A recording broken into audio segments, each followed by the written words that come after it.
11 a.m. It's Q&A. So let me just get the questions. Oh, I'll put the questions in, haven't I? Okay, cool. Right, let's get to it. It's quite a long, convoluted one, this one, so you'll have to sort of forgive me as we kind of go through this. I have been reading it, and there's lots of different thoughts and things you can do about this, and I'll be interested to hear what other people would do. Can you explain how you would start with somebody with abandonment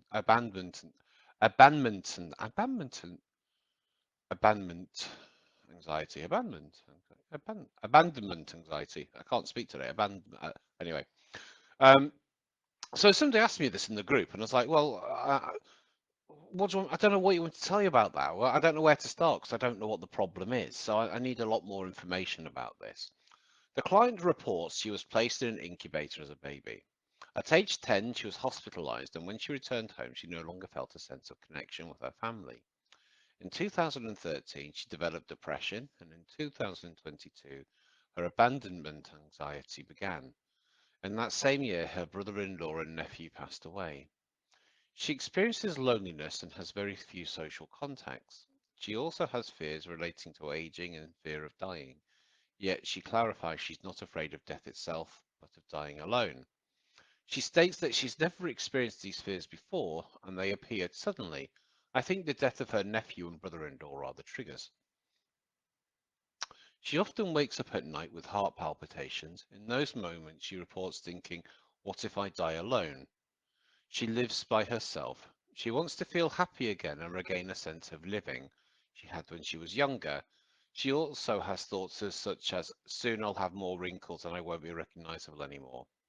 She feels lonely and she would very much like to have a relationship. So we can dice and slice this in multiple different ways. I don't think this is purely an IEMT case. I think this is probably some form of coaching and maybe counseling or acceptance therapy stuff. I think that, it's like IEMT doesn't do everything. It is sort of quite limited to kind of what it does. And I think people, I think people think that IEMT kind of does more than it's capable of. And IEMT works really well in an ecosystem of different therapies, really, and not just as a standalone. But this is what I would sort of start to do. So abandonment anxiety, abandonment. Yeah, I don't know why I can't say it's properly. Sorry, I just took my email off there. Okay. So she was placed as an incubator as a baby. Well, the only way she knows that is because she's been told. She doesn't remember that. And if they do remember this, people, where's my water gone? People do say they remember things like this, and it's like, okay. So the thing is, she was put as an incubator as a baby. So what? How does she feel about that? That's where I'd start. At age 10, she was hospitalized, and when she returned home, she no longer felt a sense of connection with her family. Well, that's where I would probably start. When she was 10, when you returned home, what was the problem? What was that sense of connection? How long was she in hospital for? And I might do the identity of family members from the person of that age as well. Okay. Or if it's other family members, not just parents. In 2013, she developed depression, and in 2022, her abandonment anxiety began. The same year, her brother-in-law and nephew passed away. So that's 3 years ago that her brother-in-law and nephew passed away. There might be some work you can do around that. It depends on how people die and your relationship to them and what that means to you as a person. Um, for example, if you've been married for 50 years and somebody passes away, that's going to have a very big impact on you and your identity, as opposed to it being more a further away sort of family member that you don't see every day, you know. So I would begin to explore that as well. So these two people who have died. Now, bereavement counselling is a specialist thing in itself, and I would sort of look at that, the sort of the relationship she has with these people who have died, any kind of negative memories, emotions, and identity work holding around the deaths of these two family members. Now, she also, oh, wait a minute. Uh, she experiences loneliness and very few social contacts. Well, yeah, that would figure. If you have very few social contacts, you are going to experience loneliness. That in itself isn't really a therapy issue. That's a lifestyle issue. She has a fear relating to aging. I think everybody does, and a fear of dying. Yet she clarifies she's not afraid of death itself, but of dying alone. She says that she's never experienced these fears before and that they appeared suddenly. I think the death of her nephew and brother-in-laws are the triggers. Okay, so she experiences loneliness and has very few social contacts. Okay, she fears. She also has fears relating to aging and fear of dying. Okay, but she's not afraid of death itself, but of dying alone. Well, you could simply do some kinesthetic work around here. When you think about dying alone, what's it like? And how strong is that? And how familiar? Okay. Um, fear of dying. She also has fears relating to aging. Again, so when you think about aging, how strong, how familiar, when's the first time? She often wakes up at night with heart palpitations. In these moments, she reports thinking, what if I die alone? Then, which means? Okay, so again, the simple what if pattern that you need to explore there. What if you die alone? Then I'll be lonely, then the world will forget about me. That's right. And the one thing that humans sort of differ from other animals and species is that we are aware of our own mortality. And some people find that hugely frightening, and some people find it hugely encouraging because we are the only people who know that we're alive, and therefore we sort of enjoy it. We go out and do things. Um, so what if I die alone? She lives by herself. She wants to feel happy again and regain a sense of living when she was younger. So this often happens when people are in a period of depression or something's gone wrong. They want to go back in time to the person who they were, but we don't have a time machine. You can't. All we can do is work out where they are now and how we can move forward. So this is why I think this moves more into like coaching as opposed to just IEMT. So how does this person who suffers from um, loneliness, I think what's happening a bit here is that she's not going out and seeing people, okay, which is a lifestyle issue. And I think she's almost coming up with justifications to why. I think that that is probably going to be the key to this thing. Um, how she spends her time and who she spends her time with. Now, she wants to be in a relationship. She feels lonely and very much like to have a relationship. At the moment, if she goes out looking for a relationship in her present condition, it's likely not going to end well. Might find that she's overly needy and will get into a relationship with anybody.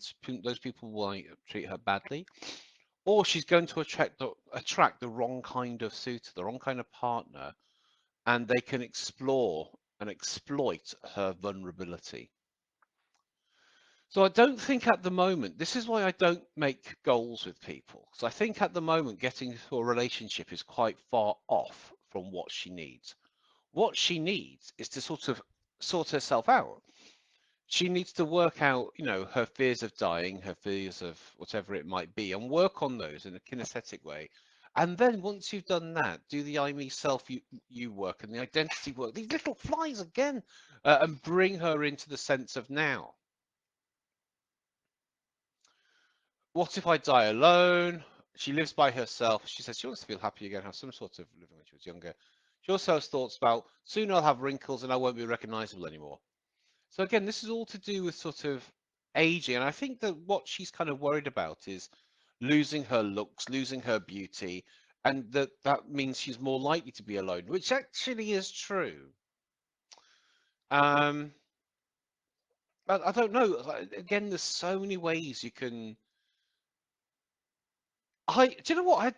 I'd be really tempted to read all this back to her and just go, right, what's the problem?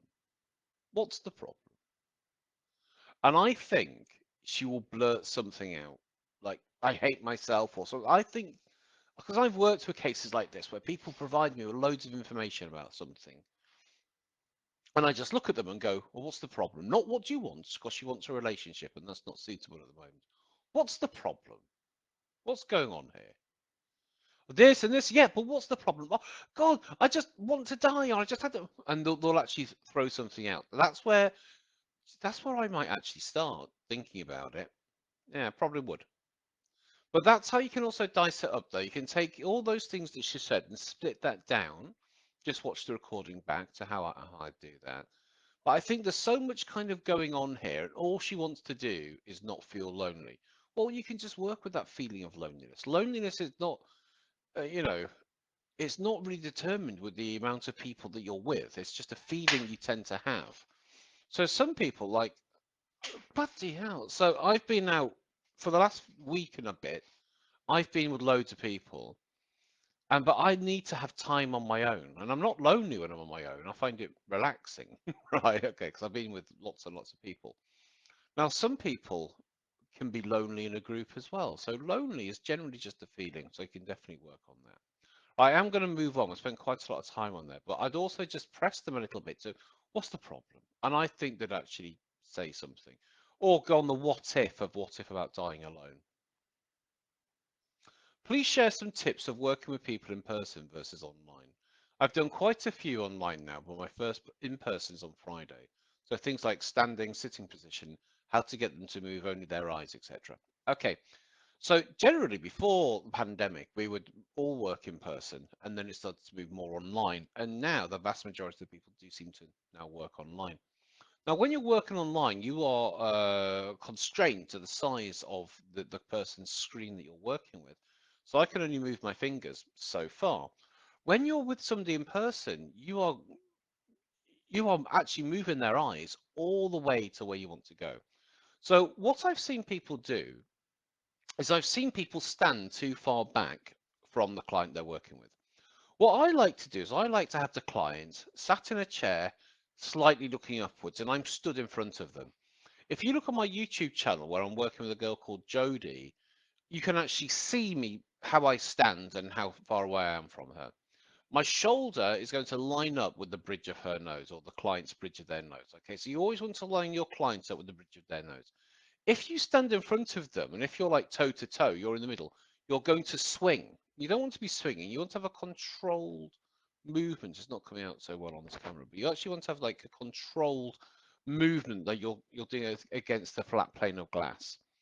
Okay, so I would always stand up. Some people like to sit down.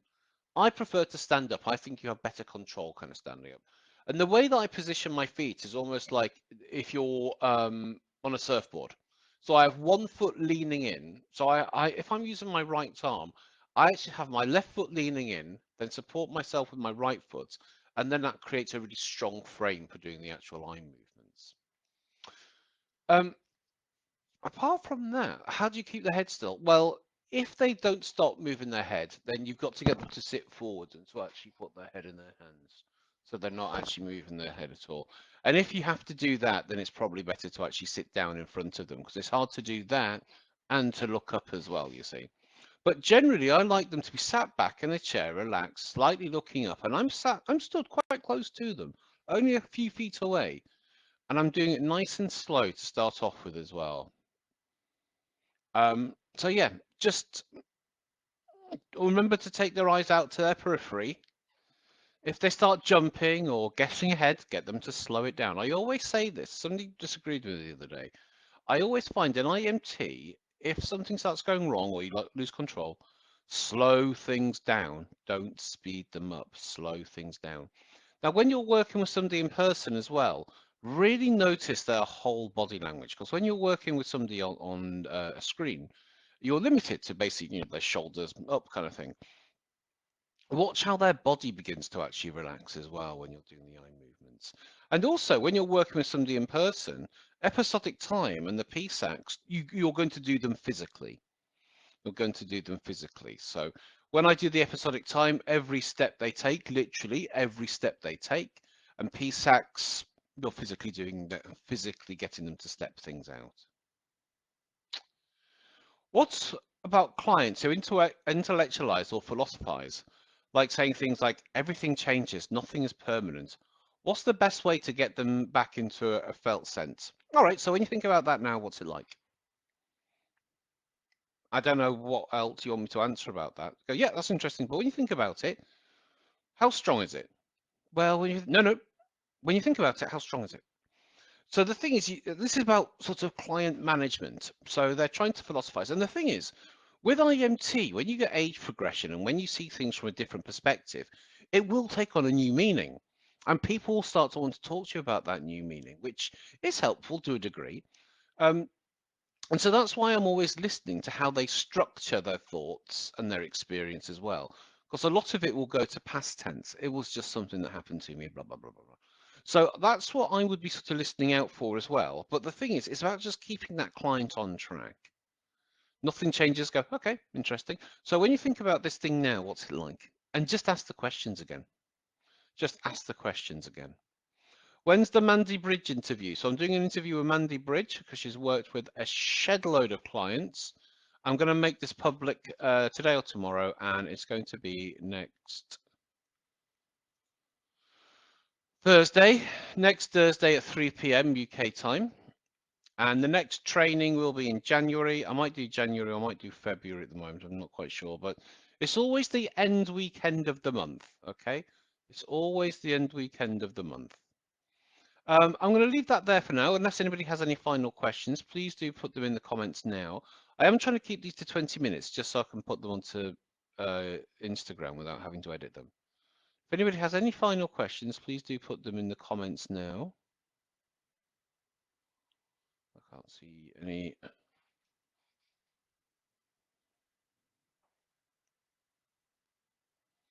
And I am going to get that thing set up, the